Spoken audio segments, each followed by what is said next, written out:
Imagine por um instante uma cena comum em muitas igrejas aos domingos, com pessoas reunidas, ouvindo mensagens intensas sobre a importância de dar o dízimo, frequentemente acompanhadas de um aviso sério. Se você não separar essa parte dos seus ganhos, estaria vivendo sob uma maldição divina. Talvez você já tenha escutado algo assim, ou até sentido o peso dessas palavras no coração. Mas será que esse é o desejo de Deus para nós? Será que o Criador do Universo, que nos deu a vida e tudo que possuímos, fica só esperando um pagamento mensal para nos abençoar? Hoje, quero convidar você a abrir a mente e o coração para uma jornada diferente. Vamos voltar às origens. Descobrir o que a Bíblia diz sobre o dízimo, entender como tudo começou e refletir sobre o verdadeiro significado de dar com integridade e fé. Não se preocupe. Não se trata apenas de dinheiro, mas de algo muito maior, uma vida de devoção, sincera, sem medo ou pressão. Então pegue sua Bíblia, respire fundo e venha comigo desvendar o que está por trás dessa prática antiga, porém cheia de controvérsias. Para começar, precisamos viajar no tempo, muito antes das igrejas modernas e até mesmo da lei de Moisés, chegando aos dias de um homem chamado Abraão. Ele é uma figura central na história da fé, escolhido por Deus para ser o pai de uma nação inteira. No livro de Gênesis, encontramos um dos primeiros registros do que parece ser o dízimo. Após vencer uma batalha contra reis inimigos, resgatando seu sobrinho e recuperando muitos bens, Abraão se deparou com um homem enigmático chamado Melquisede, descrito como rei de Salém e sacerdote do Deus Altíssimo. Segundo o texto, Abraão ofereceu a Melquisede um dízimo de tudo o que havia conquistado, ou seja, 10%, dando origem ao conceito de dízimo. Mas surge uma questão importante. Deus mandou Abraão fazer isso? Nada no texto indica que foi uma ordem divina. Pelo contrário, parece que Abraão tomou essa decisão por conta própria, como um gesto de gratidão e honra, sem estar cumprindo uma regra, mas expressando um sentimento que vinha do coração. Isso é realmente interessante, pois mostra que, desde o início, dar um décimo não era uma obrigação imposta por Deus, mas uma escolha espontânea de alguém que reconhecia a soberania divina em sua vida. Pense bem. Naquela época, as pessoas viviam num mundo onde oferecer presentes aos reis ou deuses era comum. Imagine um agricultor que, após uma colheita abundante, separava o melhor dos seus grãos ou frutos para levar ao templo local, como sinal de respeito, dizendo: "Eu sei que essa bênção vem de Deus e quero devolver uma parte para demonstrar minha gratidão."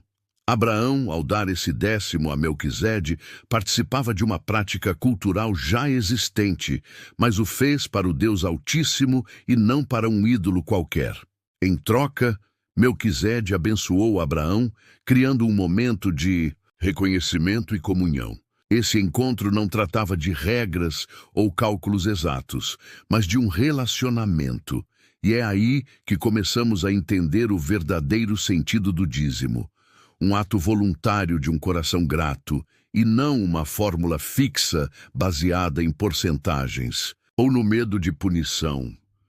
A história do dízimo continua. Muitos séculos depois, quando o povo de Israel se tornou uma nação sob a liderança de Moisés, o dízimo ganhou um novo papel na lei que Deus deu ao seu povo. Por meio de Moisés, encontramos instruções claras sobre essa prática. Em Levítico, está escrito que todos os dízimos da terra, tanto das sementes quanto dos frutos das árvores, pertencem ao Senhor. Isso é sagrado para ele.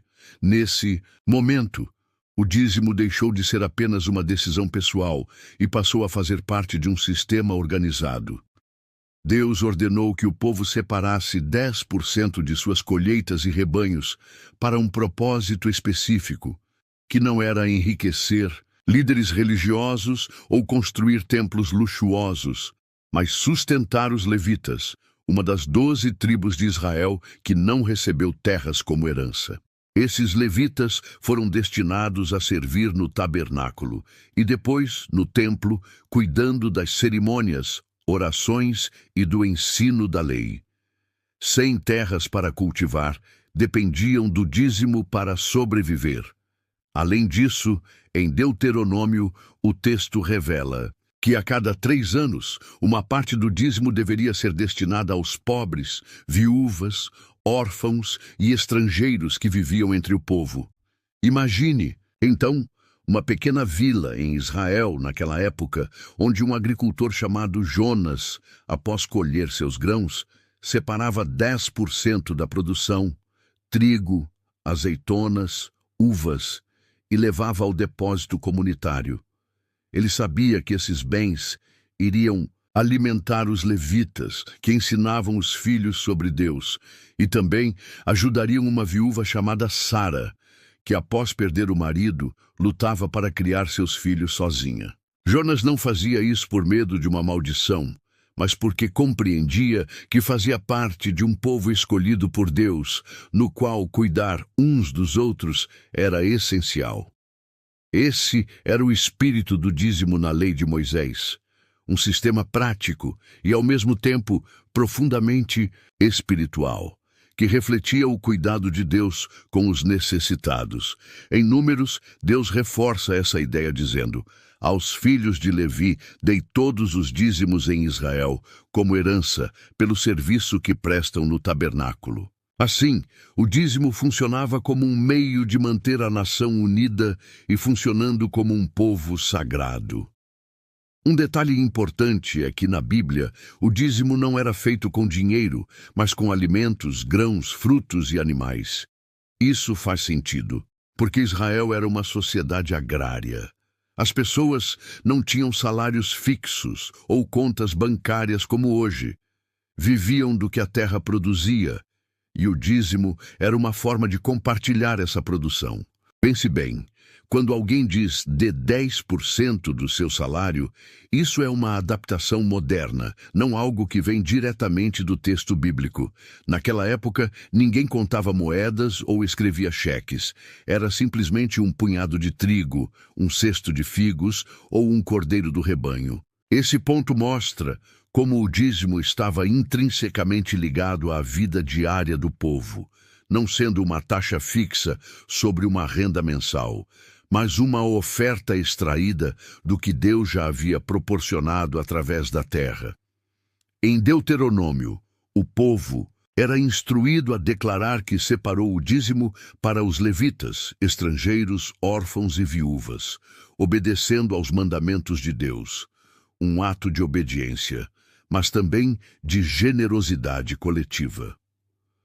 Agora, vamos avançar e pensar sobre o significado disso tudo. No Antigo Testamento, o dízimo tinha uma função clara: sustentar o culto a Deus e cuidar dos mais vulneráveis, e também carregava um simbolismo profundo. Ao oferecer o dízimo, o povo reconhecia que tudo vinha de Deus. Em Salmos, lemos que a terra e tudo que nela há pertencem ao Senhor. Separar uma parte do que se produzia era uma maneira de dizer: nada disso é realmente meu. Sou apenas um administrador do que Deus me confiou. Esse princípio de mordomia, de cuidar do que recebemos, está no centro do dízimo original. Não se tratava de comprar bênçãos ou evitar punições, mas de viver em harmonia com um Deus que provê e chama seu povo a demonstrar essa providência uns com os outros. Em Provérbios, a ideia é honrar o Senhor com nossos bens e as primícias de nossa renda, para que nossos celeiros se encham e nossos lagares transbordem, sempre enfatizando a atitude de gratidão e não uma fórmula mágica para a riqueza. Com o passar do tempo, porém, as coisas começaram a mudar. O que era uma prática de fé e cuidado mútuo foi se distorcendo à medida que a história avançava, especialmente após o exílio de Israel e com a influência de outras culturas. O dízimo passou a ser visto de maneira diferente. Alguns líderes Religiosos começaram a usá-lo como uma ferramenta de poder, cobrando-o rigorosamente e esquecendo seu propósito original. Esse processo foi gradual, plantando as sementes das controvérsias que conhecemos hoje. Imagine um sacerdote em Jerusalém, anos depois de Moisés, exigindo o dízimo de um agricultor humilde, não para ajudar os levitas ou as viúvas, mas para manter um estilo de vida confortável. Embora esse tipo de abuso não fosse a regra, começou a aparecer e lançou uma sombra sobre o que o dízimo deveria representar. O ato de dar, que nasceu como uma expressão de gratidão e união, passou a carregar, em alguns casos, o peso da obrigação e até mesmo da manipulação. O que isso nos ensina hoje? Em sua essência, o dízimo sempre foi sobre reconhecer que Deus é dono de tudo e cuidar da comunidade que ele formou. Não era uma taxa para garantir bênçãos ou evitar maldições, mas um reflexo de um povo que vivia em aliança com Deus e entre si. Contudo, essa ideia pura acabou se transformando, com o tempo, o que começou com Abraão num simples gesto de gratidão e foi organizado na lei de Moisés como uma provisão prática, ganhou novos significados, alguns alinhados ao coração de Deus, outros menos. Antes de continuar, reflita. O que o dízimo significa para você hoje? Você o pratica por amor, por obrigação ou por medo? Essa pergunta é o primeiro passo para entender como essa prática milenar se conecta com nossa fé. Agora, porque o que realmente importa não é o quanto damos, mas o porquê damos. Vamos explorar isso a seguir. Já vimos como o dízimo começou, com Abraão, e se estruturou na lei de Moisés como uma provisão para os levitas e necessitados. Chegou o momento de dar um salto para o Novo Testamento. Deixamos para trás o deserto de Sinai, os campos de trigo de Israel e os altares de pedra, e entramos no mundo do Novo Testamento, onde tudo muda. Jesus chega, trazendo uma nova forma de entender a relação entre Deus e seu povo. Muitos cristãos hoje se perguntam: o dízimo ainda é válido para nós? Será que os 10% que foram separados na antiga aliança continuam sendo uma regra para os que seguem Cristo? Ou será que algo maior, algo mais livre, tomou seu lugar? Primeiro, vamos olhar para Jesus. Ele nasceu numa época em que a lei mosaica ainda governava a vida dos judeus. Os fariseus, que eram os líderes religiosos daquela época, eram especialistas em seguir cada detalhe da lei, inclusive o dízimo. Eles separavam até mesmo as menores porções, como ervas, menta, endro e cominho, para demonstrar sua obediência. Mas Jesus tinha algo a dizer sobre isso. Em Mateus, ele confronta os fariseus dizendo: ai de vocês, mestres da lei e hipócritas! Vocês dão o dízimo da menta, do endro e do cominho, mas ignoram os preceitos mais importantes, a justiça, a misericórdia e a fidelidade. Vocês devem praticar essas coisas sem deixar de cumprir o restante da lei. Jesus não afirma que o dízimo em si era errado. Ele reconhece que os fariseus o praticavam, mas o problema estava em seus corações. Para eles, dar 10% se transformou numa demonstração de santidade, uma forma de aparentar justiça externamente, enquanto internamente estavam repletos de orgulho e indiferença. Jesus aponta para algo mais fundamental: a justiça, que reflete o caráter de Deus, a misericórdia que acolhe os quebrados e a fidelidade que mantém uma relação verdadeira com o Pai. Para ele, o dízimo não era o ponto final, mas apenas o começo, que precisava ser complementado com amor genuíno. Imagine um fariseu chamado Elias, que todos os sábados contava suas ervas com precisão, separando exatamente 1/10 para o templo. Ele fazia isso com orgulho, demonstrando sua fidelidade na sinagoga. Mas no mesmo dia, ao passar por um mendigo, sequer parava para ajudar. Elias cumpria a lei, mas seu coração estava fechado. Jesus viu isso e disse: não basta dar apenas o que a lei exige. Você precisa viver de acordo com o que ela ensina. Em Lucas, ele repete essa ideia, criticando os líderes que se focavam no dízimo e esqueciam do amor por Deus. O ensinamento de Jesus é revolucionário. Dar não é seguir uma fórmula, mas transformar toda a vida em uma oferta. Ele não aboliu o dízimo diretamente, pois ainda se dirigia a um povo que vivia sob a lei, mas semeou a ideia de que o coração importa mais do que o percentual. Essa semente floresceu de verdade após a cruz, quando Jesus morreu e ressuscitou, mudando tudo. A antiga aliança, com todas as suas regras detalhadas, deu lugar a uma nova, escrita não em tábuas de pedra, mas nos corações daqueles que creem. No livro de Hebreus, lemos que, ao chamar essa aliança de nova, ele tornou a antiga obsoleta, e o que está envelhecendo logo desaparecerá. Se a lei, inclusive o sistema levítico que sustentava o dízimo, foi cumprida em Cristo, o que nos resta? Para responder a essa pergunta, olhemos para os primeiros cristãos. Em Atos, encontramos uma descrição marcante. Todos os que acreditavam estavam unidos e compartilhavam tudo. Vendiam suas propriedades e bens e os dividiam conforme a necessidade de cada um. Note que não há menção a dízimo. Ninguém calculava 10% ou levava grãos ao templo. Em vez disso, havia uma generosidade radical, um ato espontâneo movido pelo amor e pela unidade proporcionados pelo Espírito Santo. Pense numa jovem chamada Lídia, uma das primeiras convertidas na Europa mencionada em Atos. Ela era vendedora de púrpura e, após crer em Jesus e ser batizada, abriu sua casa para os irmãos, dizendo: se vocês me consideram uma serva fiel do Senhor, venham morar comigo. Lídia não se preocupou em perguntar quanto precisava dar para ser aceita por Deus. Ela ofereceu o que tinha, seu lar, seus recursos, porque via a igreja como sua família. Esse era o espírito da igreja primitiva, um dar que fluía da alegria de pertencer a Cristo e não de uma lista de obrigações.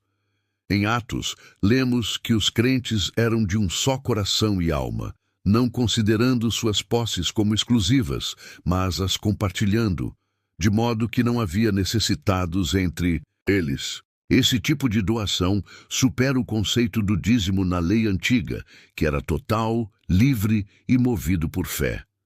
O apóstolo Paulo, o maior missionário do Novo Testamento, nos dá uma visão clara em sua carta aos Coríntios, dizendo: quem semeia pouco, colhe pouco. Quem semeia abundantemente, colhe abundantemente. Cada um dê conforme determinou em seu coração, não com tristeza ou por obrigação, pois Deus ama quem dá com alegria. Essa é a essência. No Novo Testamento, dar é uma questão de coração e não de regras fixas. Paulo não menciona o dízimo, mas fala sobre semear de forma viva, como se plantássemos algo com a esperança de ver crescer, insistindo: façam isso com alegria, não por pressão. Imagine um agricultor chamado Mateus, que vive em Corinto. Ao ouvir a carta de Paulo na igreja, ele decide ajudar um irmão que perdeu tudo em um incêndio. Mateus não usa uma calculadora para ver se já separou 10%. Ele simplesmente observa o que tem. Alguns sacos de grãos, algumas moedas, e entrega com um sorriso, sabendo que está semeando algo de bom na vida de alguém. Para Paulo, o importante não era o quanto, mas o motivo por trás do gesto. Essa ideia de doar com alegria reaparece em Filipenses, quando Paulo agradece aos filipenses por ajudarem nas suas necessidades, não por obrigação, mas porque o fizeram de coração. Ele chama essa oferta de aroma suave, um sacrifício aceitável e agradável a Deus, mostrando que o ato de dar não segue um manual, mas é uma expressão de parceria no Evangelho. Em Gálatas, Paulo lembra que foi para a liberdade que Cristo nos libertou. Portanto, permaneçam firmes e não se submetam novamente a um jugo de escravidão. Se o dízimo fazia parte de uma lei opressora, Cristo nos libertou para algo melhor. Uma generosidade que brota da graça e não da culpa. Isso, entretanto, não quer dizer que dar se tornou opcional. Pelo contrário, tornou-se mais profundo, porque passou a ser pessoal, intencional e cheio de vida. Mas o que dizer daquele versículo usado para defender o dízimo hoje? Em Malaquias, Deus diz: tragam o dízimo inteiro ao depósito do templo, para que haja alimento na minha casa. Ponham-me à prova, diz o Senhor dos Exércitos, e vejam se não vou abrir as janelas dos céus e derramar sobre vocês uma bênção tão grande que não haverá espaço para guardá-la. Parece simples, não é? Dê o dízimo e receba bênçãos. Mas é importante olhar o contexto. Essas palavras foram dirigidas a Israel, um povo sob a lei que havia negligenciado o templo e os pobres. Deus os chamava de volta à aliança, não estabelecendo uma fórmula universal. Em Hebreus, é explicado que, com a mudança do sacerdócio levítico para o de Cristo, o sistema que sustentava o dízimo também perdeu sua função original. Jesus, nosso sumo sacerdote, não precisa de grãos ou moedas. Ele quer nossas vidas. O que isso significa para nós no Novo Testamento? O dízimo não é uma regra imutável. Jesus demonstrou que dar vai muito além de percentuais. É uma questão de justiça, misericórdia e fidelidade. A igreja primitiva provou que a generosidade pode ser completa, sem listas de obrigações, e Paulo nos ensinou que o segredo está em ter um coração alegre ao doar. Pense em Ana, uma viúva que hoje faz um bolo para ajudar uma família em dificuldade. Ela não calcula 10% da farinha, ela oferece o que pode, com amor. Esse é o espírito da nova aliança. A liberdade para sermos generosos, pois Cristo se entregou por nós. Mas se o dízimo não é mais uma lei fixa, por que tantas igrejas ainda o exigem? Será que estamos presos a um passado que já foi superado? Essas perguntas nos levam a refletir sobre como, em alguns lugares, o ato de dar virou uma ferramenta de pressão e não de bênção. Chegamos a um ponto crucial desta conversa. Já vimos como o dízimo começou com Abraão, num simples gesto de gratidão, e se organizou na lei de Moisés como um meio de sustentar os levitas e os necessitados. Depois, no Novo Testamento, vimos que Jesus e os apóstolos abriram as portas para uma doação mais livre, guiada pelo coração e pela graça, e não por regras rígidas. Contudo, também precisamos enfrentar uma realidade desconfortável. Ao longo dos séculos, o dízimo, que deveria ser uma expressão de fé, virou para muitos um peso, uma pressão ou até uma forma de manipulação. Talvez você já tenha sentido isso, seja em uma pregação que prometia bênçãos infinitas se você desse seus 10%, ou em um apelo que o fez questionar se você estava falhando com Deus por não contribuir o suficiente. Imagine uma cena familiar. Num domingo qualquer, o pastor sobe ao púlpito, abre a Bíblia em Malaquias e diz com entusiasmo: tragam o dízimo completo ao depósito do templo para que haja alimento na minha casa. Ponham-me à prova, diz o Senhor dos Exércitos, e vejam se não vou abrir as janelas dos céus e derramar sobre vocês uma bênção tão imensa que não haverá espaço para guardá-la. A congregação ouve atentamente e o pastor continua: se você der seu dízimo fielmente, Deus multiplicará seu dinheiro, abrirá portas no seu trabalho e consertará suas finanças. Mas se você não doar, estará roubando a Deus e vivendo sob maldição. As palavras ecoam e muitos pegam seus envelopes, alguns com fé, outros com medo. Essa mensagem, conhecida como teologia da prosperidade, é comum em igrejas ao redor do mundo, especialmente no Brasil, e pinta o dízimo como uma chave mágica. Doe 10% e colha bênçãos materiais. Mas será que é isso que Malaquias realmente quis dizer? E mais importante, isso reflete o verdadeiro Evangelho de Jesus? Para entender, precisamos voltar ao contexto de Malaquias. Esse livro foi escrito por volta de 430 anos antes de Cristo, quando Israel havia retornado do exílio na Babilônia.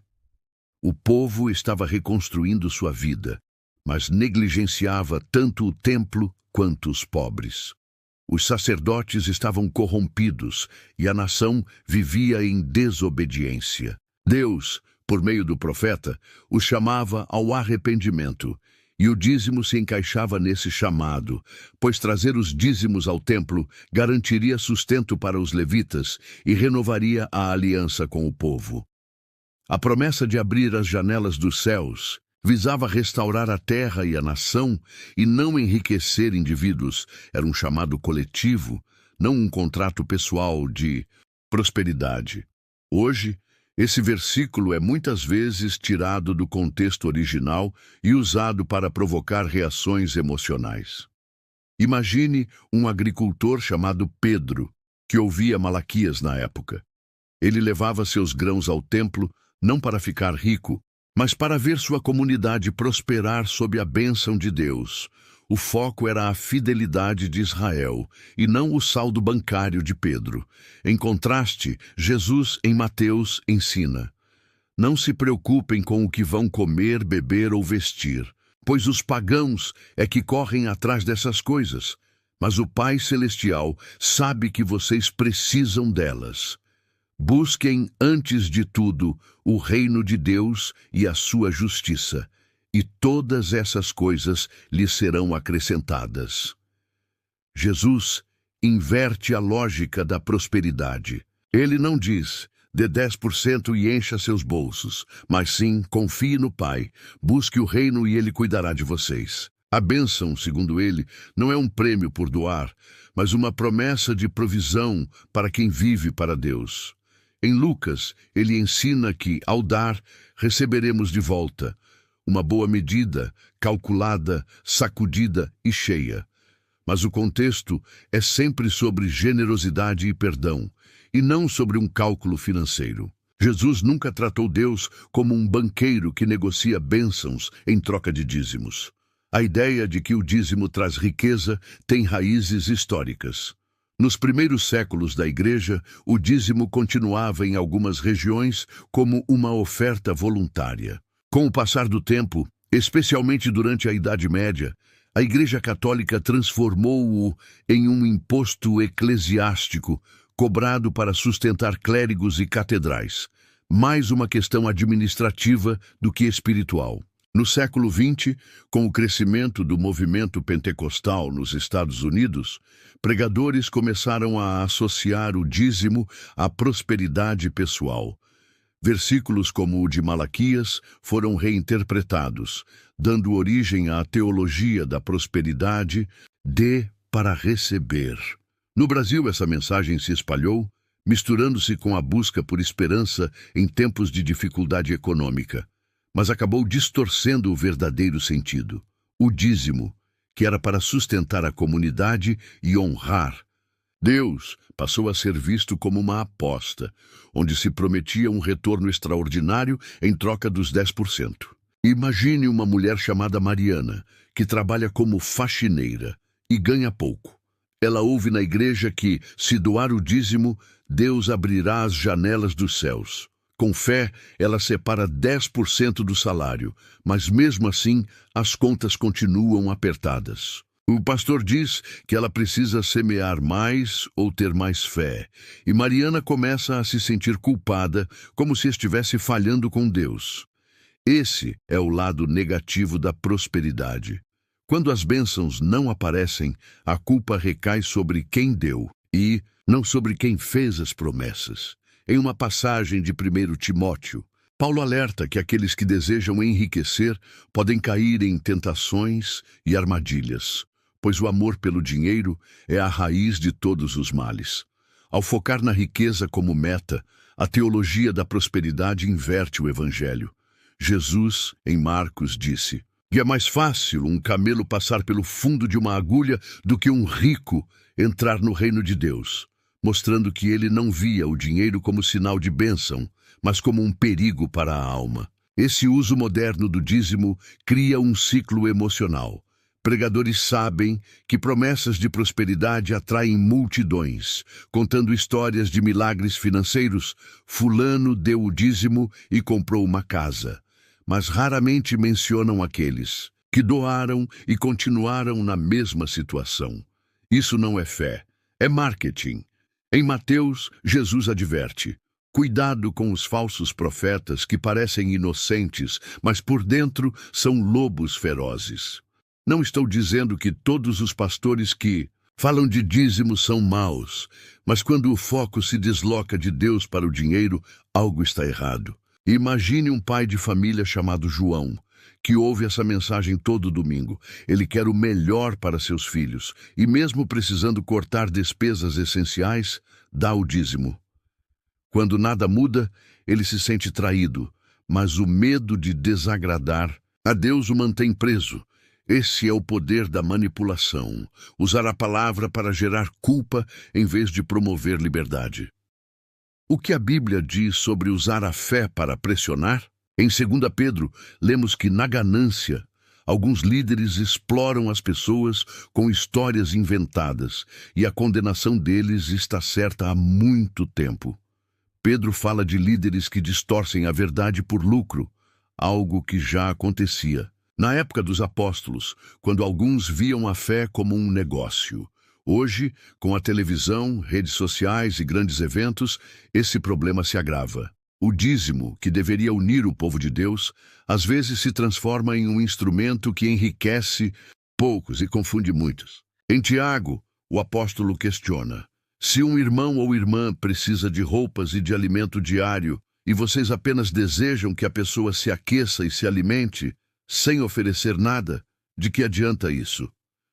Devemos ajudar os necessitados e não manter estilos de vida extravagantes. Assim, o dízimo pode ser uma bênção ou um meio de pressão, dependendo de como é ensinado. Se for apresentado como um ato de amor a Deus e ao próximo, pode ser algo lindo, mas se virar uma troca, dê para receber ou um fardo de culpa, perde seu sentido. Em Romanos, Paulo nos lembra que quem dá deve sentir paz, não ansiedade. Reflita, ao doar, você sente alegria ou peso?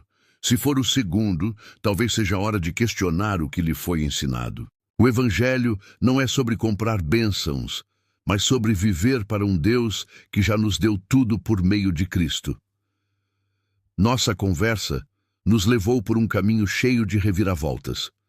Vimos o dízimo surgir como um gesto de gratidão com Abraão, se transformar numa provisão comunitária na lei de Moisés, e depois ser repensado por Jesus e os apóstolos como um chamado a uma doação livre e cheia de amor. No entanto, também enfrentamos a dura realidade de que, em muitos lugares, essa prática foi distorcida, tornando-se um peso, uma forma de pressão e até mesmo um negócio que beneficia poucos. Agora é hora de olhar para o futuro. Como cristãos, hoje o que devemos fazer? Como podemos doar de um jeito que honre a Deus, edifique os outros e traga alegria ao nosso coração? Primeiro, precisamos entender o que significa ser um bom administrador, segundo a Bíblia. Tudo começa com uma verdade simples, mas profunda, expressa em Salmos. Meus são todos os animais da floresta e o gado sobre 1000 colinas. Conheço todas as aves dos montes e tudo o que se move no campo me pertence. Se eu estivesse com fome, não precisaria dizer: o mundo é meu e tudo o que nele há.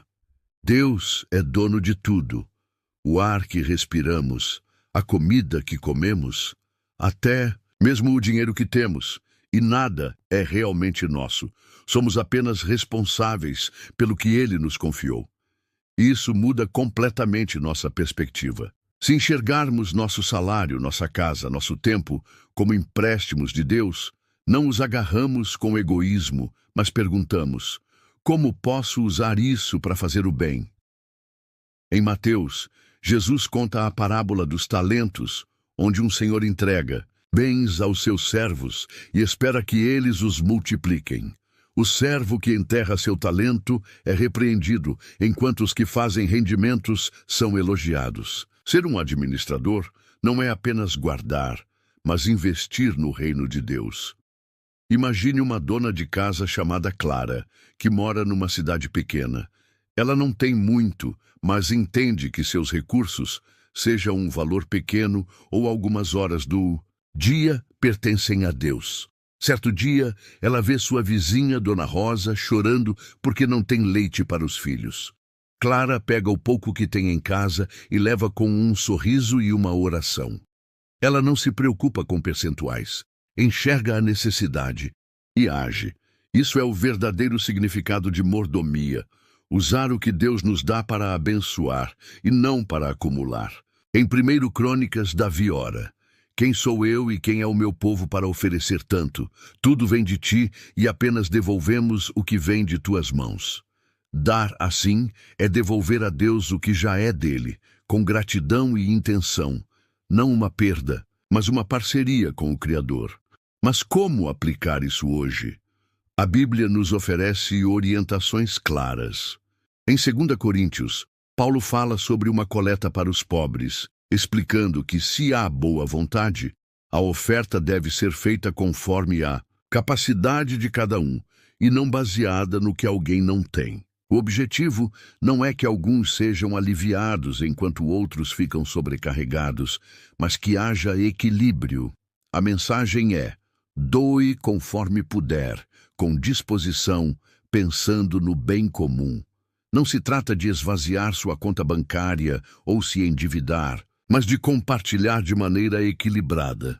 Imagine um jovem chamado Lucas, que trabalha como motoboy. Mesmo ganhando pouco, ele decide separar uma parte do salário para ajudar num projeto da igreja que ensina crianças carentes. Ele não doa tudo, mas o que pode, sempre com um sorriso, e também dedica seu tempo, levando os filhos de um amigo para passear.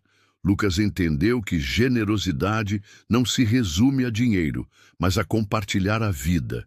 Em Hebreus, somos lembrados de fazer o bem e compartilhar, pois com essas ofertas, Deus se agrada.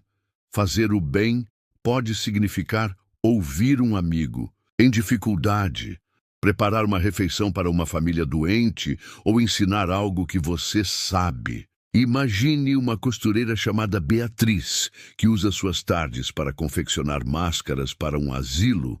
Ela pode não ter muito dinheiro, mas tem habilidade e um coração generoso, e isso já é o bastante. Em Gálatas, Paulo nos incentiva a não desistir de fazer o bem, pois no tempo certo colheremos os frutos.